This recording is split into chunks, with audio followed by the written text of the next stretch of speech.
comienza en 1978, en la comuna de San Joaquín. Dos hermanos más un par de amigos se juntan en una empresa que tenían de serigrafía, que se llamaba Arte Gráfica. Y en ese momento, en ese contexto que vivía nuestro país, existía la necesidad de ser la voz de los sin voz.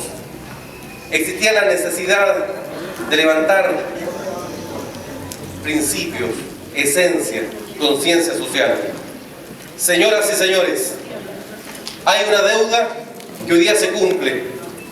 Esta banda es primera vez que está sobre este escenario y era una deuda que teníamos con Antofagasta. Señoras y señores, sobre el escenario más importante del norte del país, queremos dejar en este escenario a la fuerza de la expresión de un pueblo.